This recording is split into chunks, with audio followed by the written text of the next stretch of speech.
So this tutorial is a follow-up to the previous video that we did on a better way to do JavaScript form validation, and what we're going to take a look at is actually how to trigger the form to actually submit or to run your own custom code once the form has actually been successfully validated.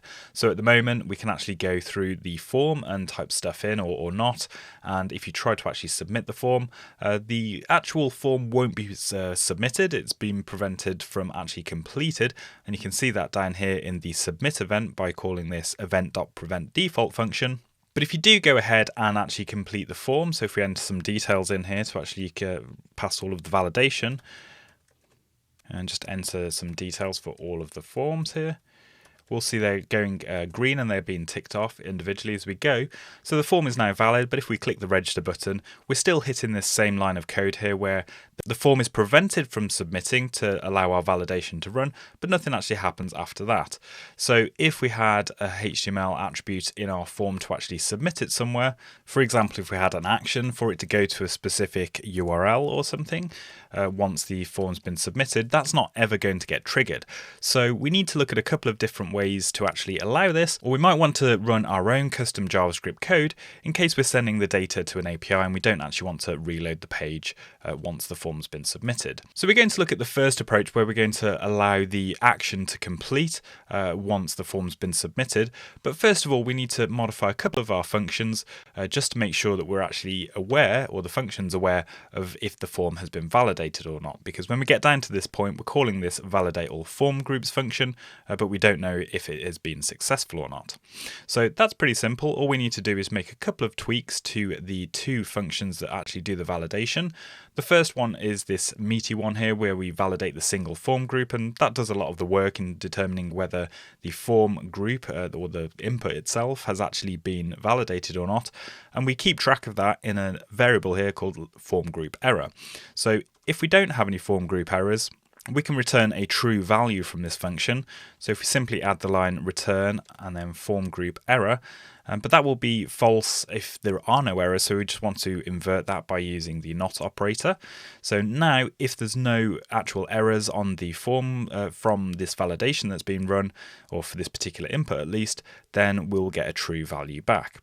So that's the first change we need to make. And the second change is down here in the validateAllFormGroups function. So when we're running this, we're actually checking each of the form groups in turn, each of the inputs, and then calling the validate function. But this now returns a boolean, a true or false value for us.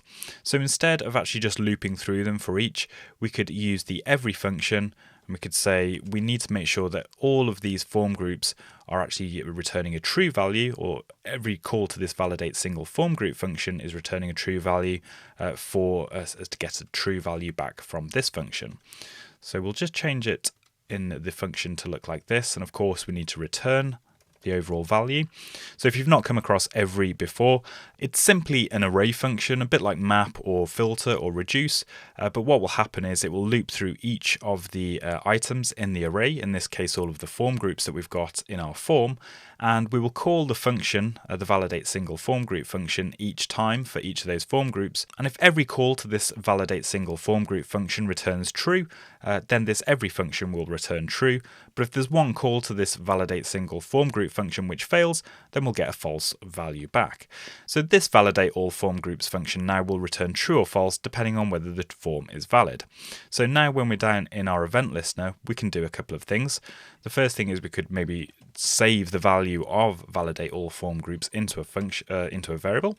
So we'll say, so you can say the form is valid if the result of validate all form groups returns true or false. So with that, we can put that inside of an if statement. So we can say form valid, and then we can do different things depending on whether the form is valid or not. So there's no reason this event.preventDefault needs to be the first thing that we run in the submit function here. So we could pick that up and put it into somewhere else. So we could say if the form is not valid, then we want to make sure that the normal action that would normally trigger from the HTML form is stopped. And obviously we'll show all of the validation messages. But if we have got a valid form, then we can just let that carry on and not call the event.preventDefault function. And just to check that, we'll just have an else statement here and just say console.log form is invalid. And if we just trigger the validation for the register form, if we now click the register button, you'll see that the form doesn't submit. We're still on the same page. It hasn't reloaded, which will be the default action for a HTML form if you submit it. But now if we actually fill the details in, so we'll put some data in to pass the validation here. Make sure I get the right password in here. So now the form is showing as valid, and if I click the register button now, what you'll notice is that we're sending a request now to /form submit, which is the action that we specified up here in the HTML itself. But of course, we don't have that particular route available to us in our environment, so we get a 404. But you can see how you can use this type of logic to either prevent the default behavior or allow the default browser behavior to actually submit the form for you. And just a small point, that should actually say form is valid. So that handles the valid case for us there. So that's how you would allow the HTML form to be submitted by the browser. But what about if you want to submit your form data to an API and run your own JavaScript custom code? Well, we need to do a bit more work for that, but it's fairly straightforward, and we can update the validateForm function that we've got to handle a custom function to be passed into it so that can be run when the form is valid. So let's just create a dummy function that we want to run when the form has been validated successfully, and we'll create this outside of the validateForm function so that you can pass in any function that you like, and this can be changed or reused in other places as well. So let's just say something like send to API, for example, and that's going to accept an argument called form element. So again, making it a little bit more reusable, we can just accept any form element in here, extract the values from it, and then send them off to an API when we're ready. So what we'll do is we'll create an object that will be a representation of the key values of the inputs that are inside of the form. And we'll do this just by reducing the existing form elements into a standard JavaScript object. So this is a little bit complicated, but bear with me. So we're basically going to get from the form element that's passed into this function, and this could be any form element, but it will be used inside of our existing submit function in just a moment.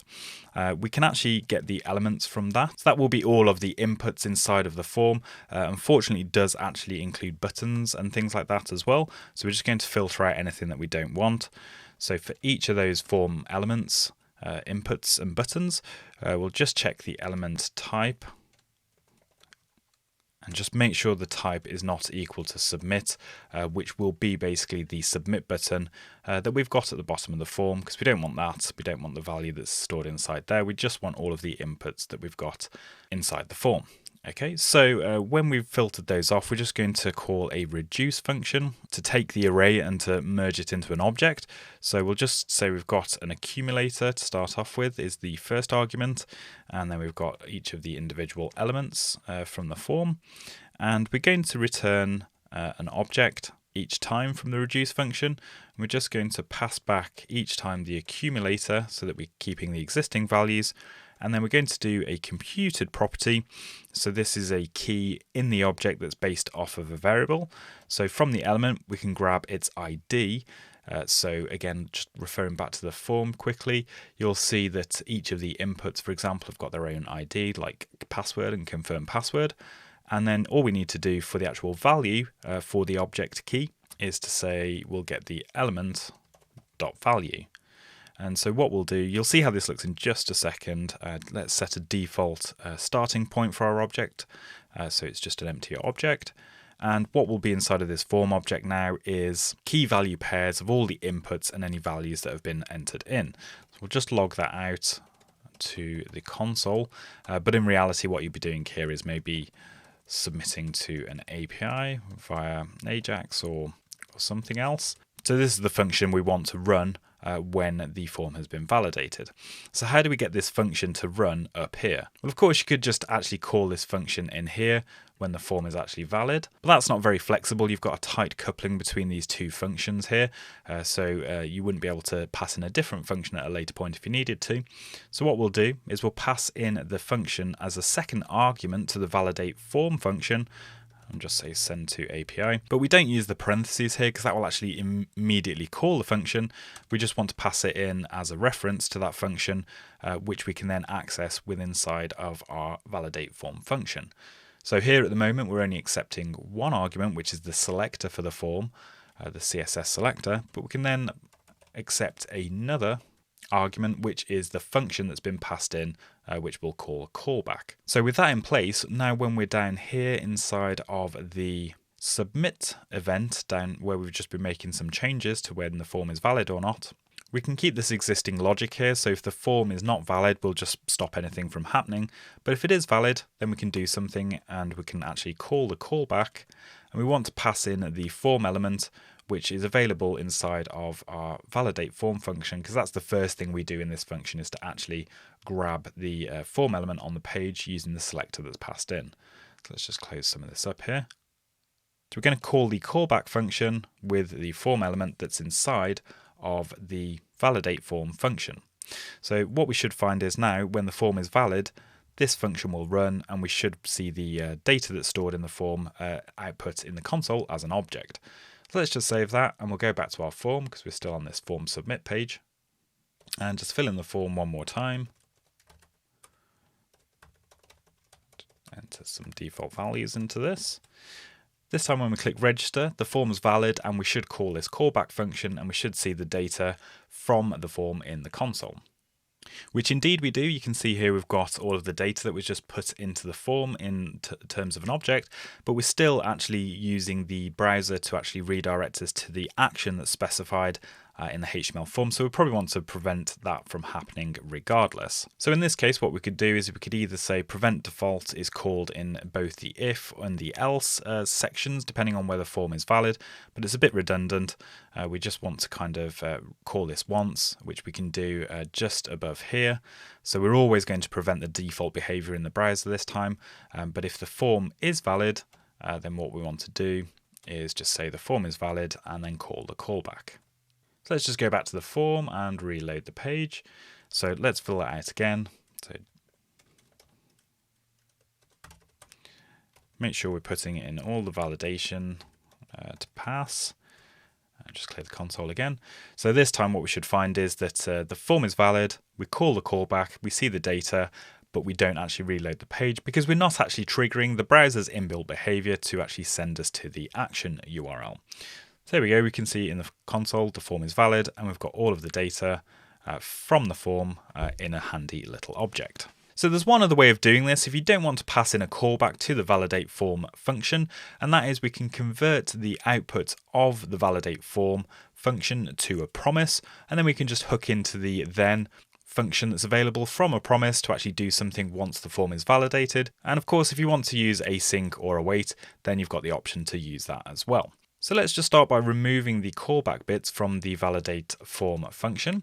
And what we'll need to do with this validateForm function is wrap everything inside this inside of a promise. So instead of using the callback as an argument here, what we're going to do, as soon as we open up the function, before we do anything else, we're going to return a new promise, which will have both resolve and reject functions available. And we just then need to close that promise off, rather the function it gives us, before the validateForm function actually is finished.